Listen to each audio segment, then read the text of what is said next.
the supernatural is something that isn't supposed to happen, but it does happen. Those strange beings who landed in the Jersey farmlands tonight are the vanguard of an invading army from the planet Mars. Well, Terry, authorities tell us that the most serious or perhaps the most dangerous kind of devil worship comes in the form of underground cults. Is it merely a passing fad, or is there a demonic continuity in the history of man? We want to warn you now that some things you're about to see and hear might be too graphic for children. Everybody, welcome to an exciting new podcast series. I don't know what to call it because it's still hosted on the Words About Books feed, and I'm not making a separate feed for it, but it's Words About Occult Books. I am Ben. I am not joined by my co-host Nate because frankly, he can't handle this much truth. Nate's too much of a bitch. Exactly.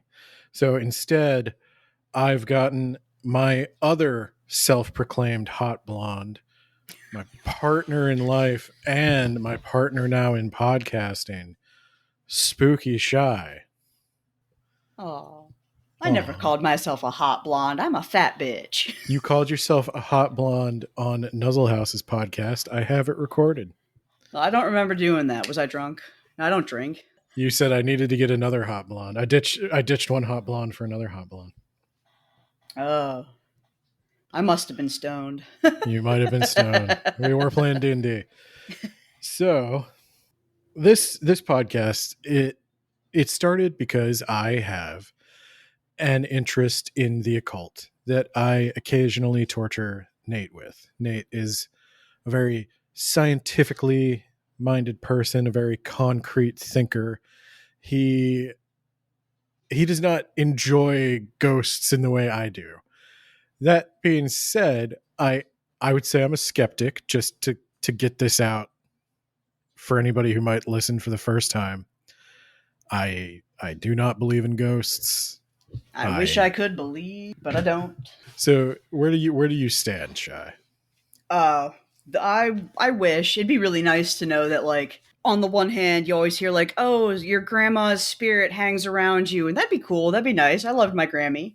But at the same time, it's like, that feels like a really bad attachment disorder that should be addressed deeper in therapy.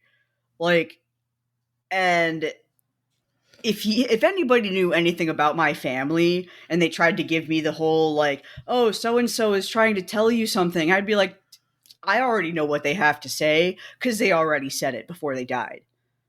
They've got nothing left to tell me. So you're coming into this with significant issues. Like I do everything. So I think what we're going to focus on for the first bit of this is kind of tied in with Words About Books coverage of The Exorcist. We're going to focus on ghosts and particularly on a book called The History of Spiritualism by Arthur Conan Doyle of Sherlock Holmes fame. And the reason I chose this book is because I quite like Sherlock Holmes. I used to respect Arthur Conan Doyle. And I thought, okay, yeah, he's a pretty rational guy, right? He'll have some interesting thoughts on spiritualism because I knew he himself was a spiritualist. And I was just really interested in like a rational perspective. I didn't want to hear from your Zach Bagans or your Ed and Lorraine Warren. I wanted to hear from a man of letters, you know, a good old Victorian gentleman with boring scientific thoughts. And I'm going to be real with you, just the TLDR here. I think Zach Bagans made more sense. I'm actually not joking. So, no, I know you're not. That's why it's so funny. We'll talk about that real quick. But a little bit for people who don't know about Arthur Conan Doyle before we jump into this history of spiritualism. Or actually, I want to back up a little bit about why I'm doing this. I'm fascinated with ghost hunting. I'm fascinated with all of the paranormal shows and all the paranormal YouTubers and all this stuff. And I, having been raised religious myself, I've been baffled at where they get their theology from. I don't know it's not related to the Bible, but they all seem to claim to be Christians, and they're all afraid of demons, and they all hire Christian exorcists. And I've never understood it. So I wanted to try to understand it. And I had a theory that ghost hunting is the modern day seance. Yeah. Because that's really what we're doing. We're going out and we're trying to contact the dead and trying to see what messages they have for us, trying to find proof of the afterlife, which was really what the spiritualists were doing. And a lot of the tools that came out of spiritualism, like the spirit board, the Ouija board. Ouija board, the Luigi board, the Ouija board. Yeah, the Luigi board. So that's why we're going down the path of both spiritualism and the pop culture phenomenon that was The Exorcist. So was it a phenomenon though? Because I heard like a lot of people like it was loved when it came out, but also enough people were like, "Eh, this is a bad movie. You shouldn't show this to children." Well, so this is more for The Exorcist than for this, but yeah, when The Exorcist came out, they wanted to give it the X rating, which would prevent anyone under the age of 18 from being allowed in the theater. But the Motion Picture Association decided it was an important film. I think probably because of the Catholic priest heroes. And there was a little bit of a division in the church at the time of like, this gets a lot of theology wrong, but it's a great recruiting poster. It's really going to fill them pews. And it did. It sort of, it shaped a belief in exorcism for to this day, really. No, I think you told me that people just applying for like the papacy school, whatever that's supposed to be, like they almost came out in droves compared to old numbers because they wanted to be exorcists. Seminary, I think is what you're thinking of. Yeah, seminary school. And by droves, I really do mean instead of tens of people, they had hundreds of people. I think there's definitely a prestige in being an exorcist. I don't think a lot of people probably made it all the way through to the priesthood with their dreams of being an exorcist intact. I'll talk more about this. I think I do talk more about this on the Exorcist episodes, but there's a lot of division on the subject of exorcism in the various faiths. But, similar thing is going to be true for spiritualism here. So real quick, just for anyone who hasn't read Sherlock, who's not familiar with Arthur Conan Doyle, Shy, I'm going to go over a little bit of his life. So Arthur Conan Doyle, legitimately, I want to say smart, but I think I'm going to say educated. He's a very well educated man. He played sports. He was a cricketer and a footballer and all those good British pastimes. Cricket, stick it to the wicket. Cricket. He had stick it in the wicket. Cricket. Yeah. Oh. And he wrote Sherlock Holmes. He was a medical doctor. He even, after writing Sherlock Holmes, took a couple of cases that were closed and managed to prove convicted men innocent. Oh. And he was also politically active. Like, I would say, to put a weird bow on it, in terms of like turn of the 20th century British gentleman, you could do worse than Arthur Conan Doyle. He was not the worst of the worst. He was kind of open-minded for his day. Maybe a little too open-minded. Maybe brain kind of fell out along the way. But he also had a powerful interest in the occult.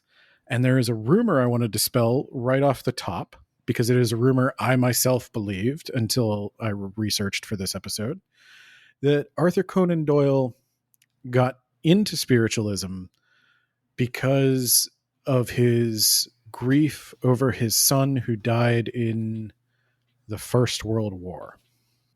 His son died, I believe, in 1918 But Conan Doyle had been involved in the occult and spiritualism and seances for about almost 20 years at that point. He dabbled in Freemasonry. He was in the Hermetic Order of the Golden Dawn. He was, I think, a founding member of the Society for Psychical Research, which did a lot of work with seances and modern psychic abilities. And so this was something he was really established in. And of course, he did claim to reach his son in seances later, but it wasn't a grief-based decision. He wasn't overcome with, like, his rationality was not overcome by grief, and he was taken in by hucksters. He was in on the ground floor. He wanted this. He was a founding father of spiritualism and weirdness. In England, very much. Yeah. And so he wrote the history of spiritualism. It's in 2 volumes, and we're only going to be able to cover 1 volume today. Maybe if we even get through that. But it's written from the perspective of a believer. And there's a couple of things I would say people interested in reading this book need to know off the bat. It is not academic. No. It is not up to the standards of like a proper historian. Sources are cited sporadically and cherry picked, and the author's opinion is given at every turn.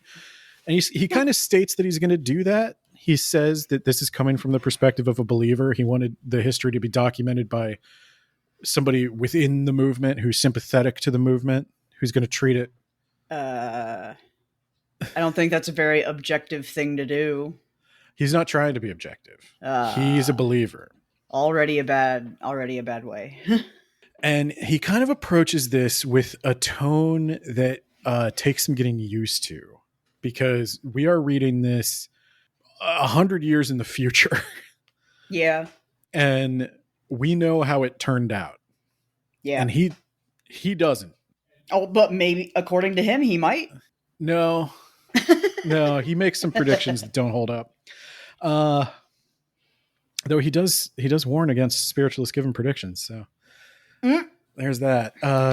No, he believes that what he and people of his age are experiencing with the dawn of spiritualism, with the advent of the seance, with this awakening of mediums across the globe, is a new religious revelation, second only to the resurrection of Jesus Christ. This is the, like, we are creating, we have been gifted by the spirits a vision into life after death. And this is the new religion. This is the religion of the modern age. This is what it's all been building up to. I thought it was all building up to the second coming of Christ and like rapture, depending on which type of Christian you are. Fun fact, the spiritualism unites all religions. All the stories are true. Okay. It's rooted in Christianity. The spiritualists, the mediums, all seem to come from Christian communities. And so they have that background going into it. They describe things in those terms. And there was eventually a division in the spiritualist church where you have Christian spiritualists who believe Christianity is basically the true religion, and then this is on top of that.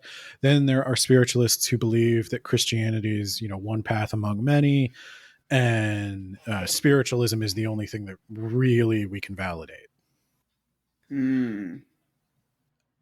And I was confused by this. This is right off the bat. That is not what I was expecting. Yeah. Getting into spiritualism, I was expecting to hear about how humanity has always had mediums, how we've always had a connection to the spiritual world, how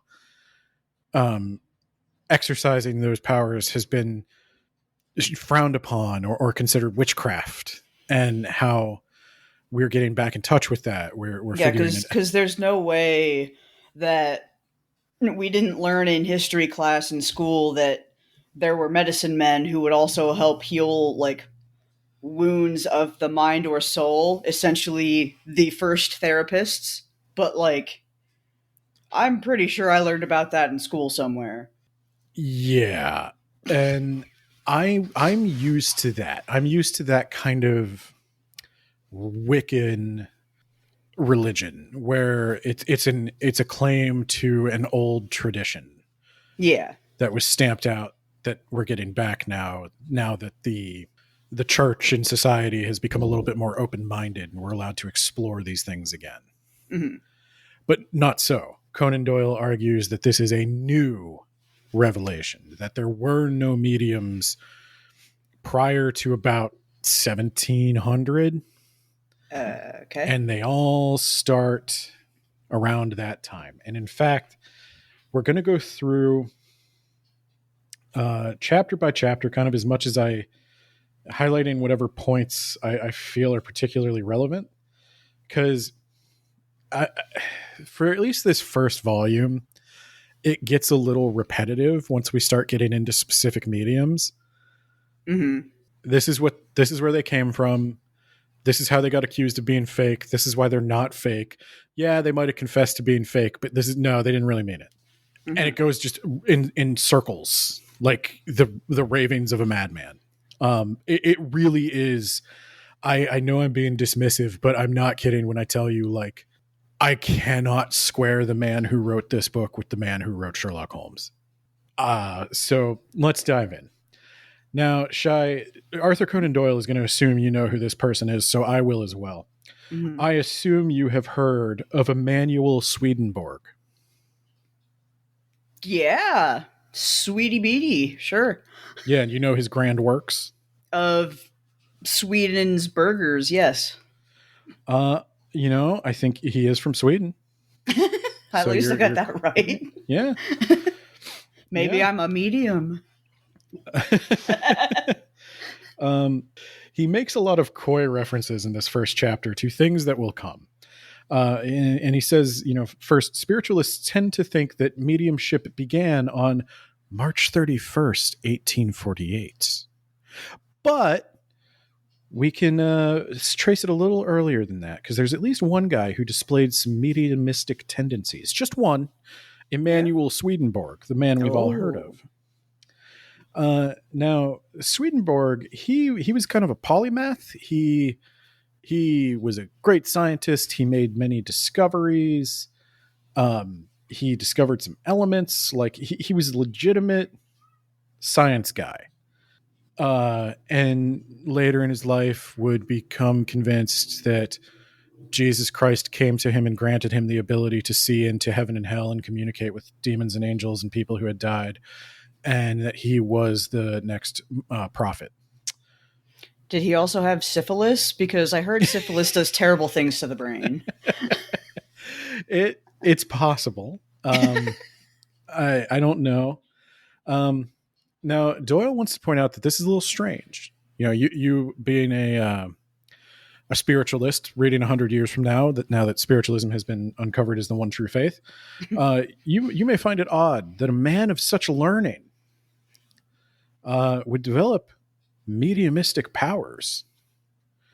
Because, as Conan Doyle says, and this is a direct quote, "For it has been the habit to say that great intellect stands in the way of personal psychic experience. The clean slate is certainly the most apt for writing the message." What? So this, I was taking notes on the book, I identified, I think, several key biases Conan Doyle has that maybe color his thinking on the topic. Mm-hmm.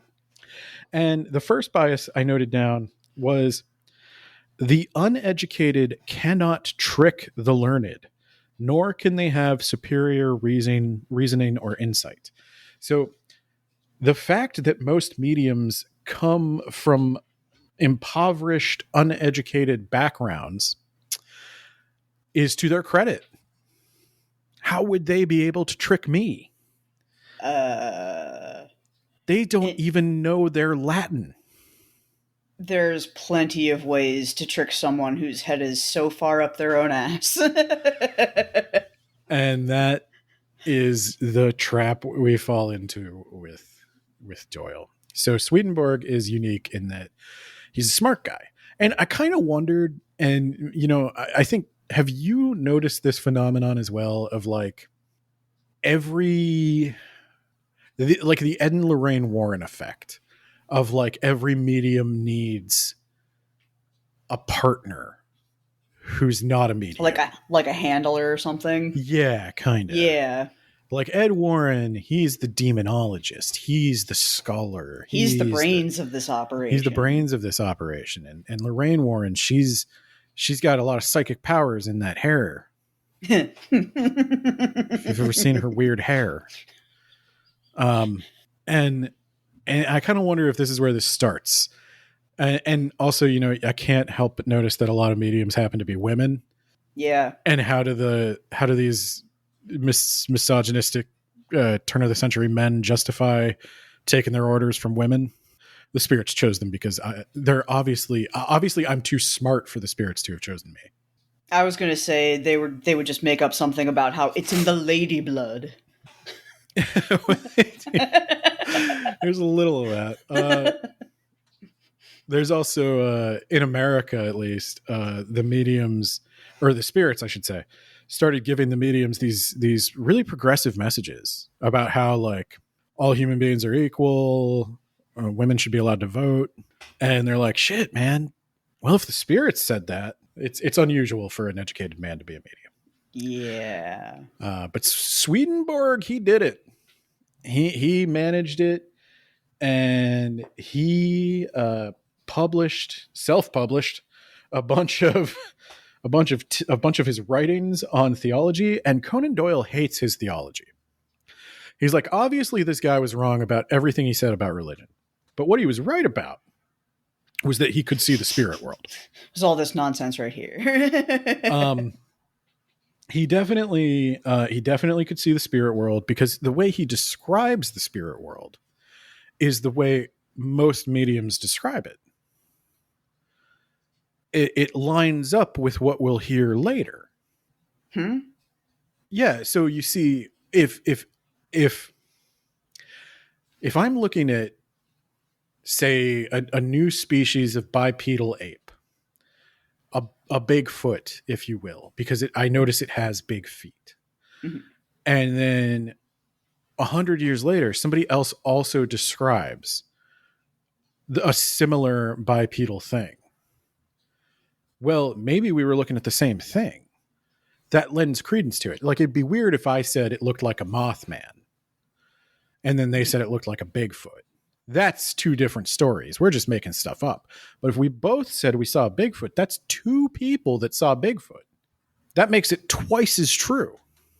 I mean, on the one hand, yeah, I guess. But on the other hand, I don't think so.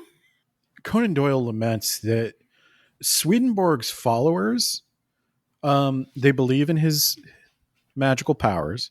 Mm-hmm. They believe in psychics and such, and they should be welcoming the spiritualist movement, but they're not. What he founded, I guess, was called a new church, and in Conan Doyle's day, it still has followers. Maybe it still has followers today. I've never heard of it. I've never been to Sweden.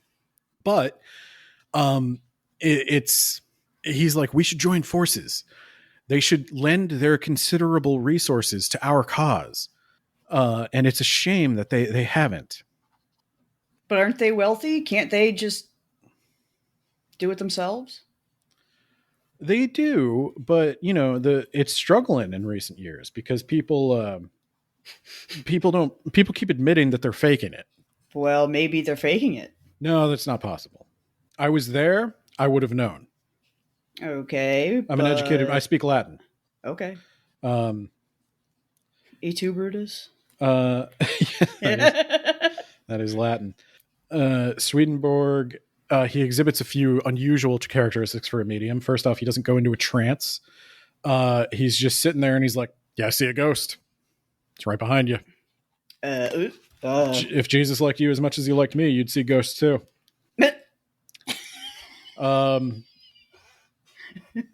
He could also leave his body when he didn't want to talk to you anymore. He could... Dude, that's just called dissociation, okay? No, he could go to other places, he could travel, and he could return with news of what happened there. Okay. Has he ever been proven right or wrong? Oh boy, Shai, you're looking for a kind of you're looking for a kind of honesty from Doyle that you're never going to get. If it proves me right, I will mention it. If it proves me wrong, it just doesn't exist. Okay. We'll talk about some of these. Swedenborg also speaks of like vapor coming off of his body, something that we now know. We all know this is just a fact. That this is ectoplasm, the documented physical phenomenon of ectoplasm. Oh, I've seen those pictures. I've seen those pictures, and I just gotta wonder how many times that lady had to stuff that weird lace in her mouth and just pull it out.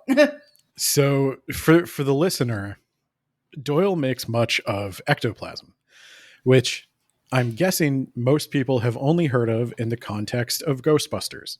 Google it. It's funny as hell. There are photos of ectoplasm that are like, when I think of ectoplasm, I too think of the Slimer goo or the soup in the sewers in Ghostbusters 2 or whatever. But what Doyle means by ectoplasm is literally the stuff of the outside. Like as matter is to us, ectoplasm is to spirits. It's what everything is made out of. It's not necessarily gooey or gross, though it is often portrayed as gooey and gross. But it can be used to construct anything. If a medium moves something telekinetically, they're conjuring like an ectoplasmic hand that pushes it.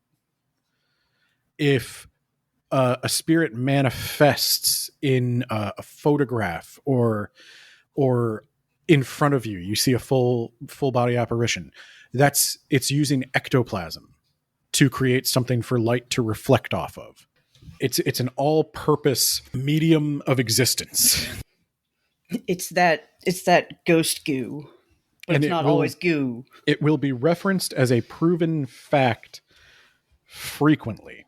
Doyle seems to indicate that. So Doyle saw pictures of ectoplasm. Doyle is very susceptible to photo manipulation. That's something that's going to come up. There were a lot of people who did early Photoshop, like literally like cutting out pictures from other pictures and splicing them in so that it looked like there was something floating above the person.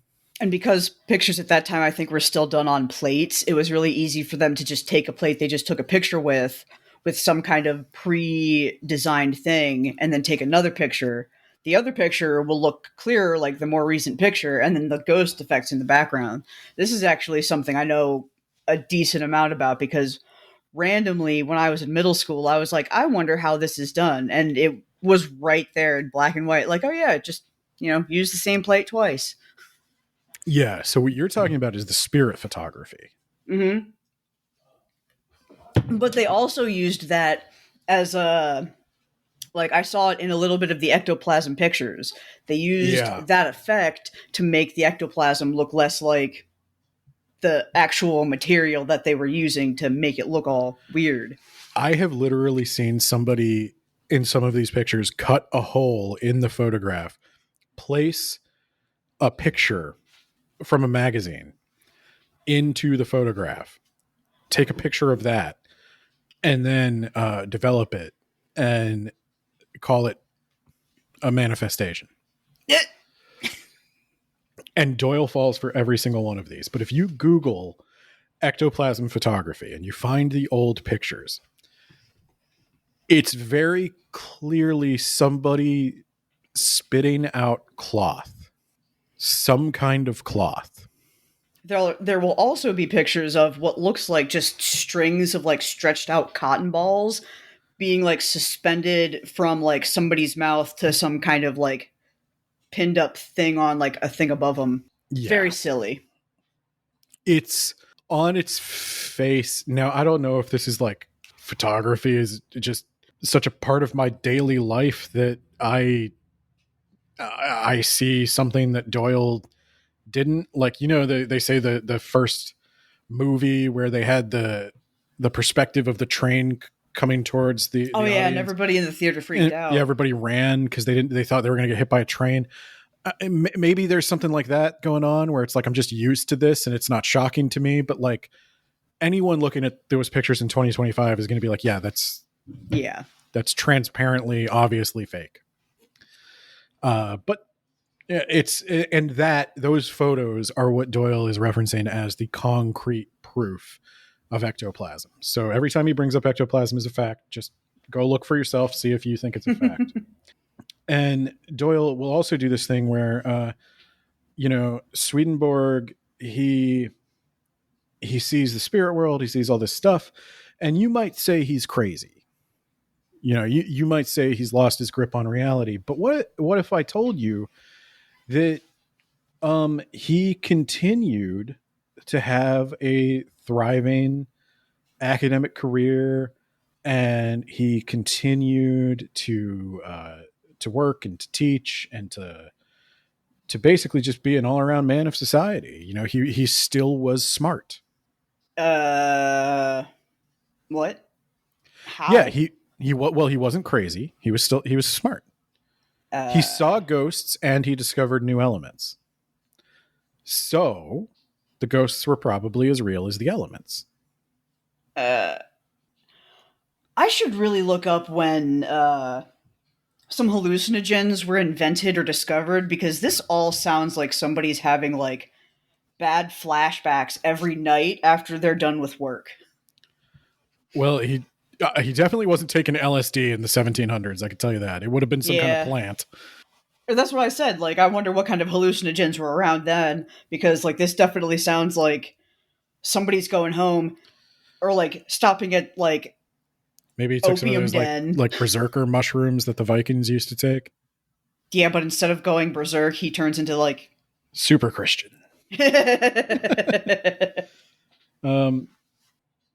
So yeah, he's probably the first medium. He used like Buddhist breathing techniques. There's a lot. We're still. I'm going to skip over a lot of the Swedenborg chapter because this guy is not in any way relevant to modern history. He does not really come up again. I would wager most people in this movement did not know who he was. So we'll go there. The next chapter is on the Shakers. Perhaps you've heard of the Quakers. The movers and the shakers and the all-around Quakers? The movers, the Shakers, and the oatmeal makers. Oatmeal. So there was a group of, I think there's some flavor of Puritan called the Shakers. Or wait. Yeah. So this village in the Americas starts having strange episodes. They start speaking in tongues. They start manifesting spirit healings. They start basically every one of those like old Baptist churches you see where people are channeling the spirit and going into convulsions and stuff. Mm-hmm. They start doing that. And they also claim that they see, I better get this right.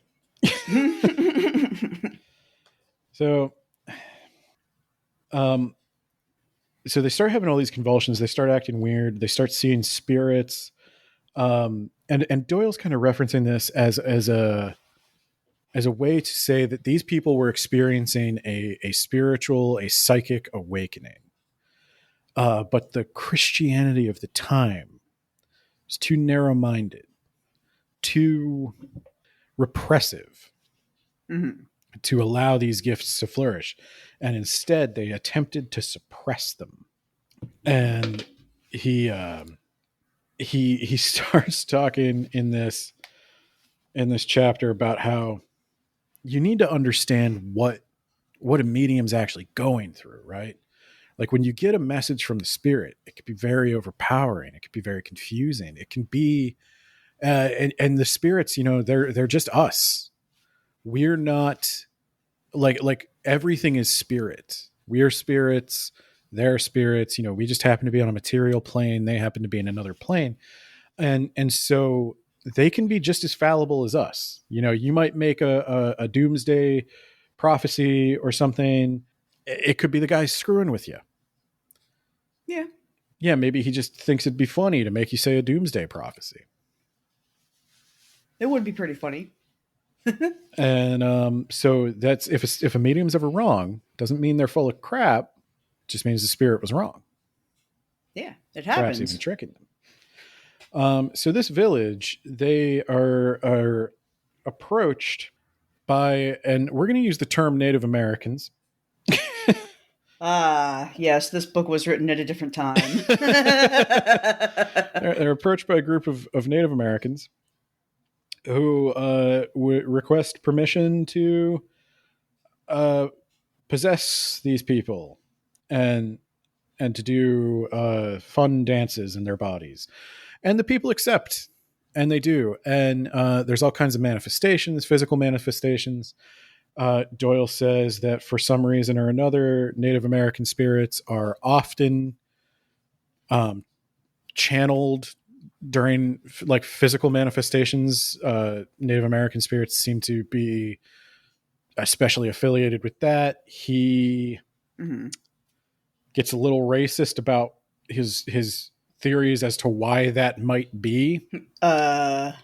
That they lead less rich of an intellectual life than maybe some others.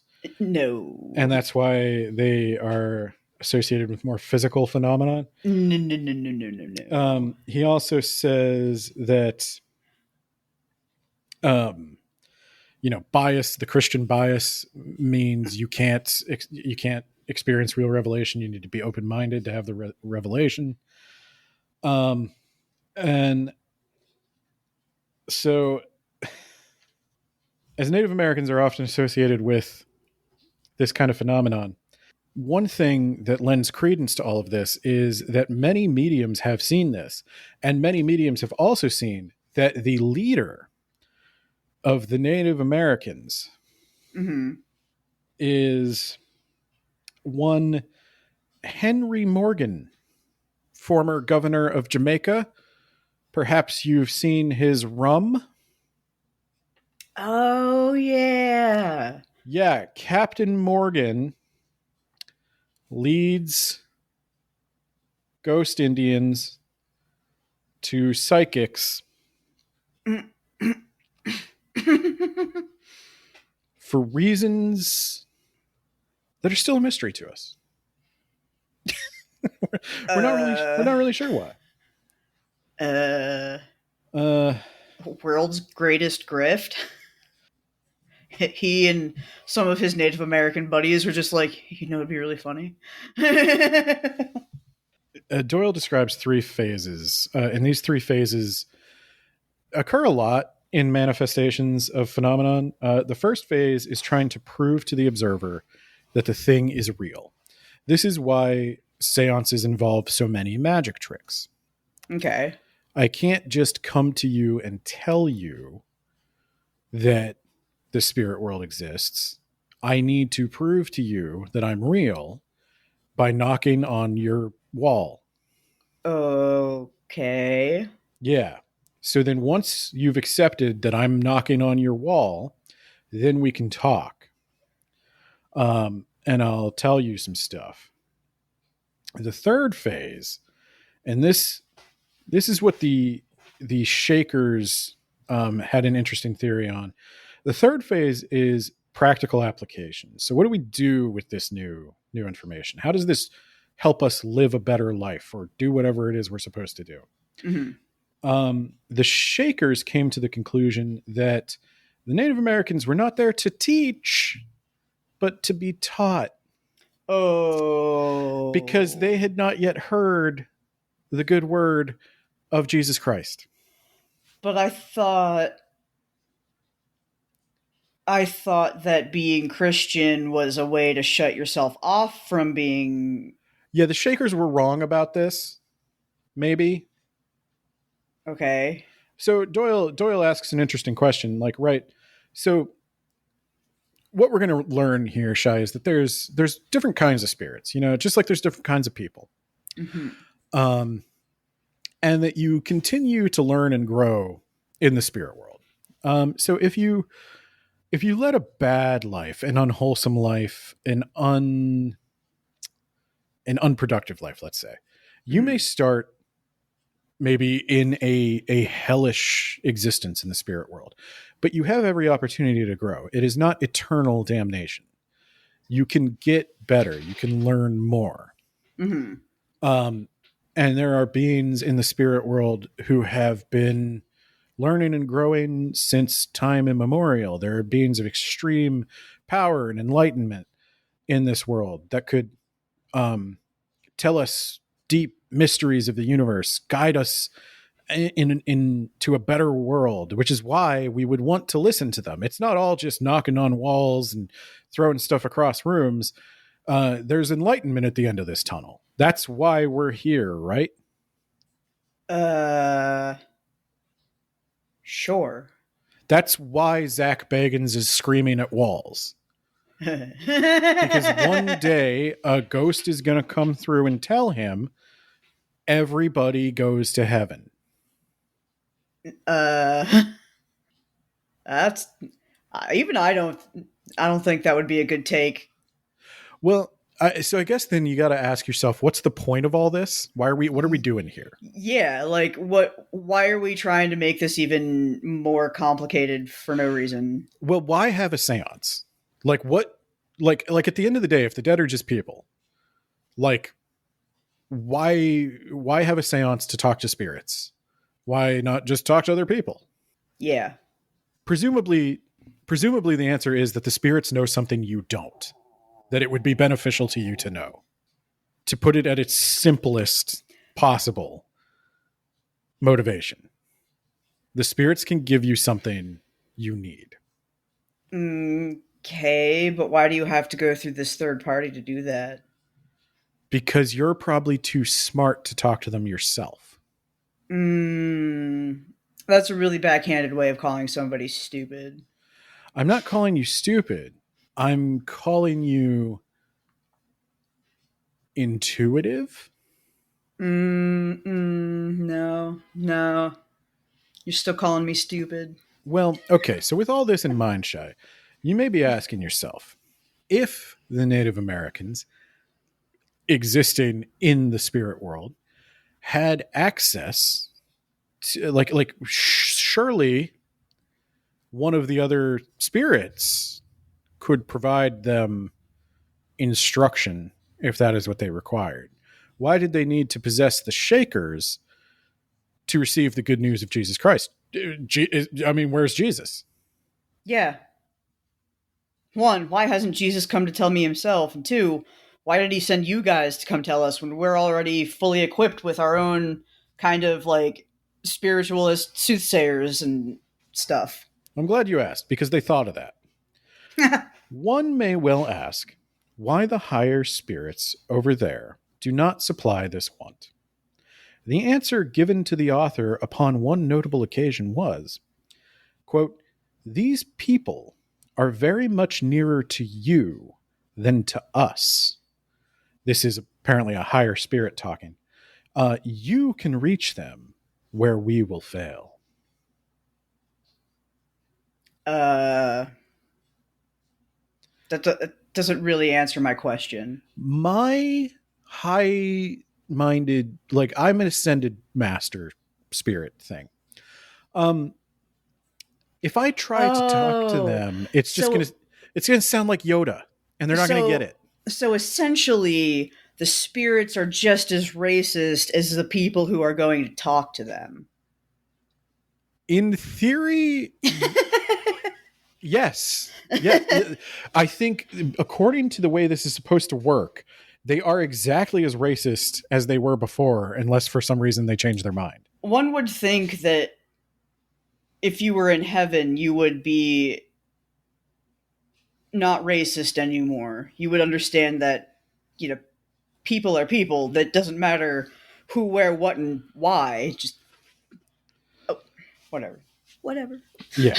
So ultimately, the Christianity of all this prevents the Shaker awakening from being the revelation. Ashakening?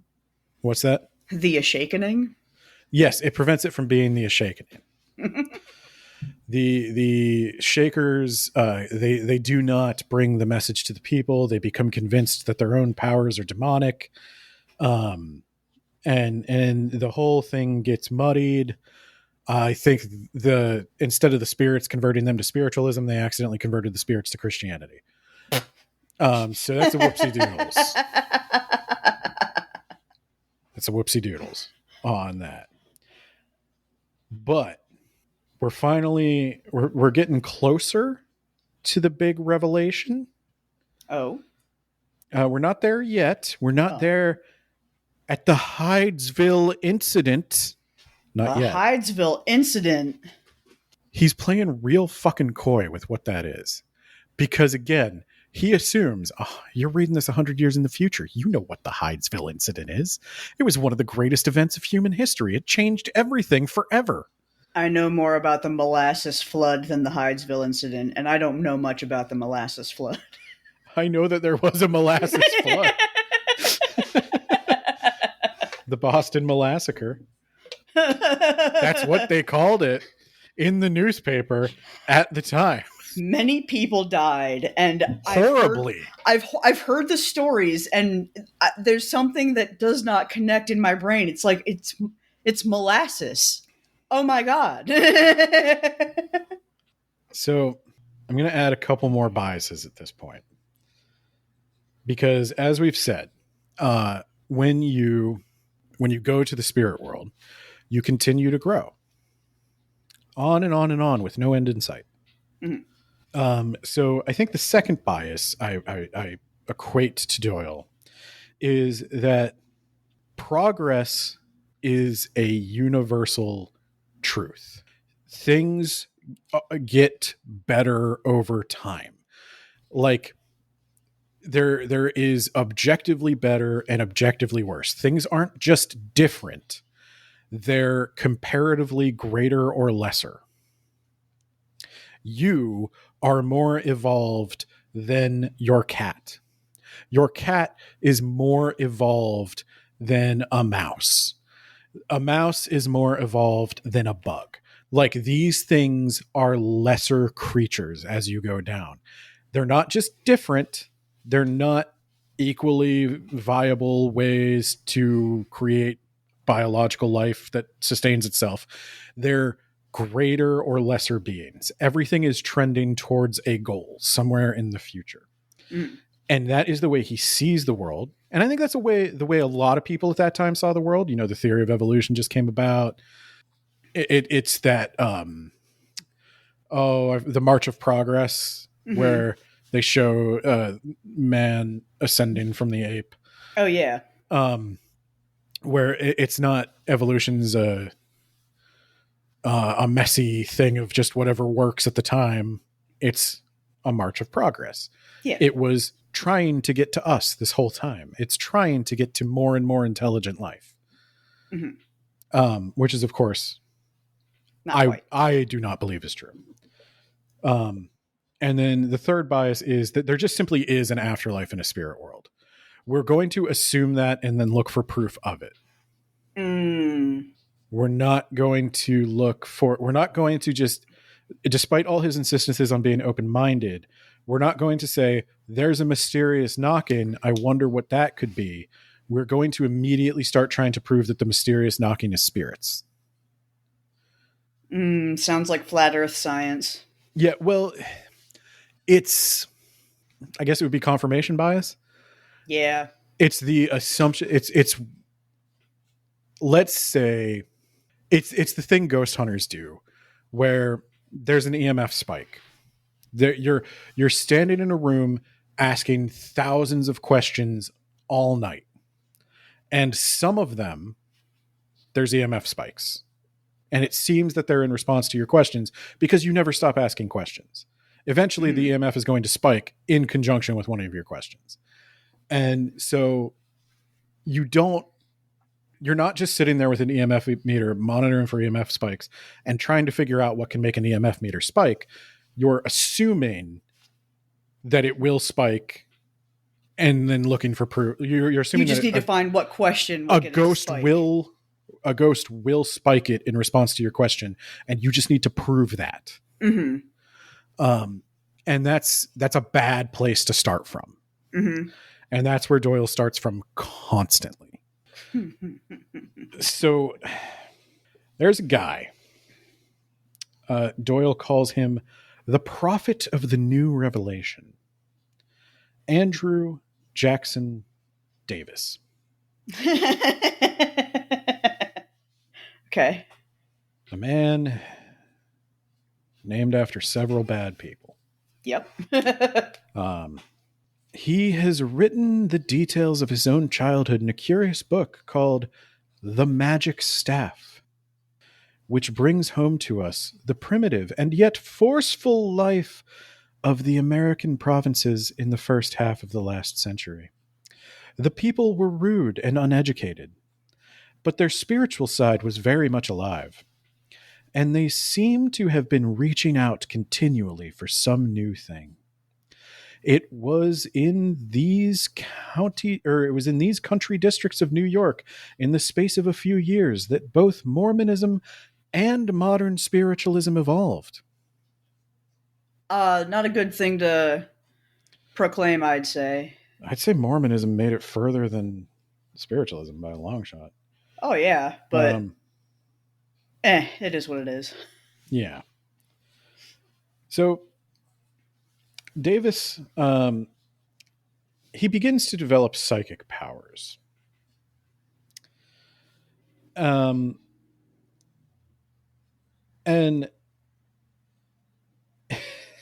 he begins to develop a clairvoyance, and he can help doctors diagnose what's wrong with patients, because he can use his predictive powers to find their medical diagnoses.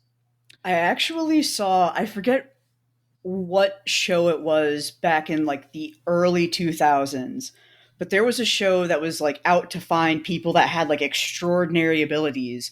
And there was this one girl who claimed she could, like with some psychic ability, guess or diagnose, quote unquote, people's illnesses or diseases. And she did it with, I think, like a 85% accuracy out of the control group that she had. And I was pretty impressed. That is one where it's like, I don't know how you know that. I don't remember if she asked a bunch of questions like about how they felt or whatever, but I was very like, one of those things where it's like, I know you did something, I just can't prove what you did. So I'll tell you what I do believe along those lines. There was a woman who claimed she could smell Parkinson's. Yeah. And they did a study to test that. And she correctly predicted, I think, 8 out of 10, and incorrectly predicted 2 out of 10. Those 2 out of 10 then later went on to develop Parkinson's. Oh, pardon me. Oh, my. And I could believe, like, much like there are dogs who can be trained to smell a blood sugar crash coming on in diabetics. Like, there are people, like, I do think there are certain chemical signals of illness that people could be sensitive to and pick up on. And I could even believe that, like, maybe you don't realize that what you're sensing is a smell. Like, maybe it doesn't read as a smell to your brain. It just, you become aware of it and you're not really sure which sense grabbed it. Yeah. And you do make accurate predictions. I think if somebody made that sort of prediction, I think let's take it seriously and investigate it. Yeah. And, like, you know, if you find, like, that lady who could smell Parkinson's, we can use that. We can determine how she's detecting it. We can figure out what the chemoreceptors and signals are, and and we can use that to make a better detection process. But maybe that's what's going on here. I mean, to give a plausible explanation, I think it's possible, but this is where I'd go back to bias number 3, that there is definitely an afterlife in a spirit world. And we're not just having somebody who can predict illnesses. We're having somebody who the spirits are telling there is an illness. I'm not just trying to investigate a phenomenon. I have a theory I've made up entirely based on my own cultural perceptions and beliefs that I'm going to now.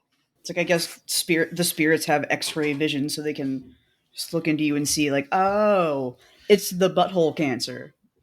Well, and I would say, going back to that, is why do we need the spirits? What is it? What can they do? And it's inconsistent. Like, sometimes they're these ascended masters. Sometimes they just move shit across the room. But Doyle will also answer that criticism frequently, because it comes up frequently. He'll answer that with, people, I too wish we could get down to the business of the real message, but so many people just refuse to believe it's happening. So we need to keep doing these dumb demonstrations. I'm like, no, you don't, dog. All you need to do to prove it's real to me is to, like, show me how much better you live than me with your spirit powers. Like, get some of that good knowledge and tell me what's what. Without setting up the room right now, show me the thing. Just show me the thing. Davis, as far as I know, I think he never took money. But he did start giving people readings and stuff. One of his things he would do is he would use psychic revelation to write books. He was stupid, you see. Uneducated. Okay. And therefore, the simple fact of him writing a book that has anything interesting to say about philosophy or science indicates that he was channeling a spirit. Okay. I see. He doesn't even speak Latin, not even Greek. Yeah. Because, like, there's not a whole nation of people that speak Greek. Well, not classical Greek. I need you to speak the Greek of, like, Plato. Andrew Davis, he attracted the attention of, quote, some serious people. Edgar Allan Poe being among his visitors. A notoriously serious person. Not a seriously dry, morose drunk motherfucker. Yeah. I mean, he saw some spirits.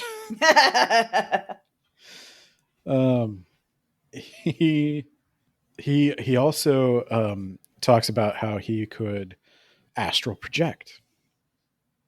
And he mentions having a silver thread that would unite to the body.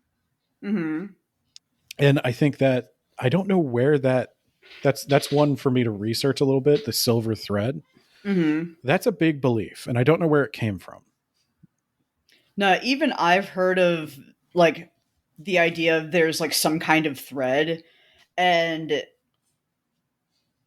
I feel like I've seen somewhere, like, a picture of it, but it's a case of, like, you could very easily put, like, a piece of spider's silk on your finger and then just pull it.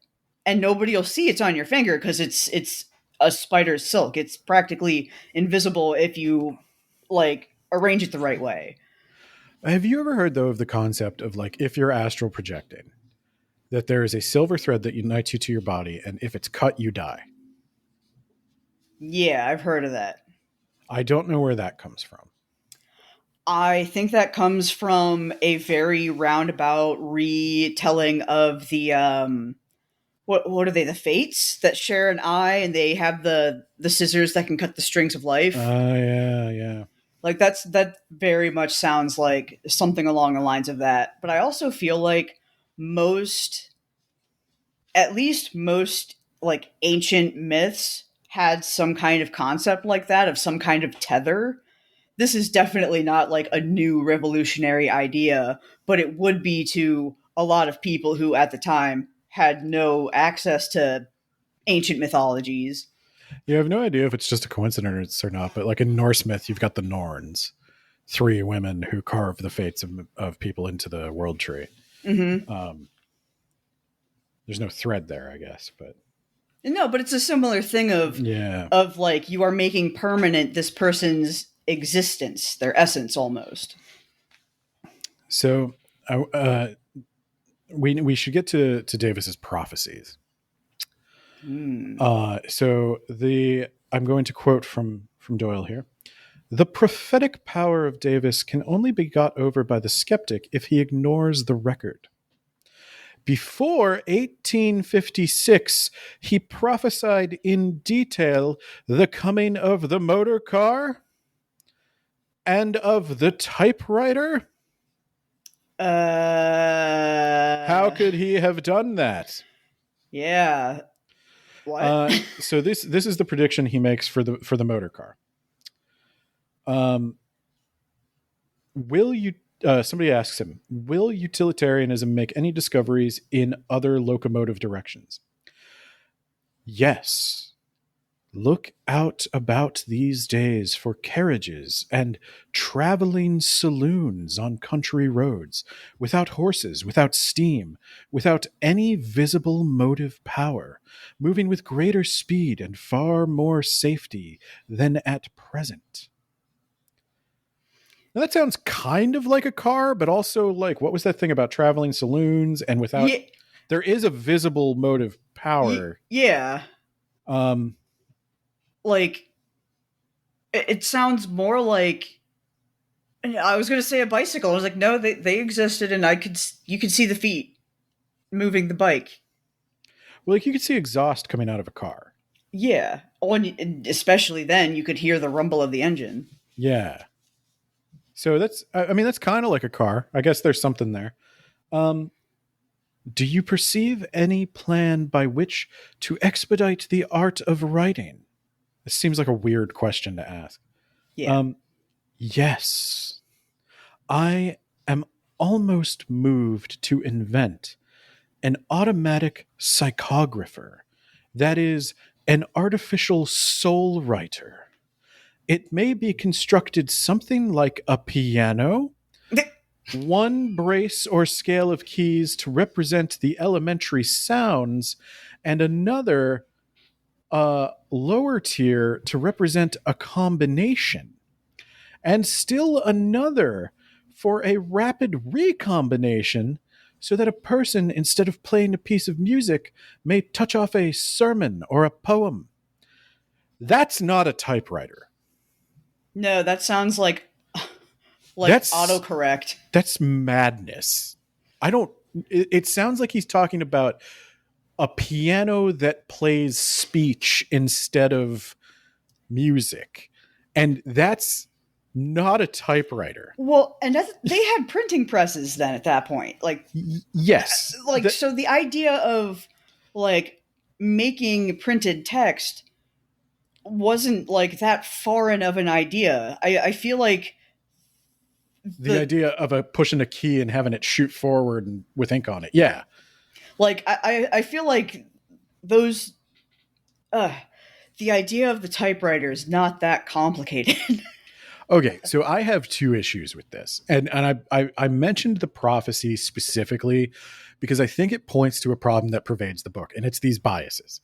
Mm-hmm. So the first thing, he makes predictions for something that sounds kind of like a car and something that sounds, if you zoom all the way out, a little bit like a typewriter. It has keys and it make words. But I looked it up, and so both of these inventions would not be commercially available for a few years into the future. So he made this prediction at 1856. Mm-hmm. Both of those things would come out a little bit in the future. But in order for them to come out when they came out, like, development was already underway. Mm-hmm. People were playing with these ideas. There was a guy somewhere working on a car at this point. Like, the time, like, if we're dating from the time the first car is sold and put on the road, then yeah, it's a few years away. But somebody had to be toying with the idea of the internal combustion engine for a few years before we got to that point. And it's similar with the typewriter. There's various, like, prototypes and proofs of concept floating around. All this guy would have to do is be aware of that. And I'll be honest, when it comes to the typewriter, it doesn't really sound like he was. And that was my second point, is Doyle just doesn't even talk about all the discrepancies. This guy also talks about, this Davis guy also talks about how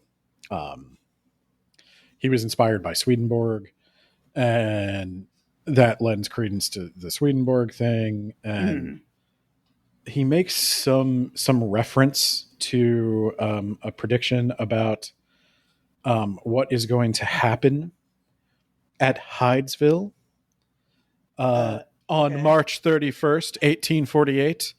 Oh my God. He says, about daylight this morning. This is on the date of March 31st, 1848. About daylight this morning, a warm breathing passed over my face, and I heard a tender voice, strong, saying, "Brother, the good work has begun. Behold, a living demonstration is born." I was left wondering what could be meant by such a message. And Doyle then adds, it was the beginning of a mighty movement in which he was to act as prophet. His own powers were themselves supernormal on the mental side, just as the physical signs were upon the material side. Each supplemented the other. He was, up to the limit of his capacity, the soul of the movement. One brain which had a clear vision of the message which was heralded in so novel and strange a way. No man can take the whole message, for it is infinite and rises ever higher as we come into contact with higher beings. But Davis interpreted it so well for his day and generation that little can be added to his conception even now. And this is where we're going to pause. This is going to conclude episode 1. And you know what we're going to pick up with on episode 2? What? Tell me. March 31st, 1848, the Hydesville Incident. Oh my God, not the Hydesville Incident. We all know, because we're 100 years in the future, there's the Hydesville Incident.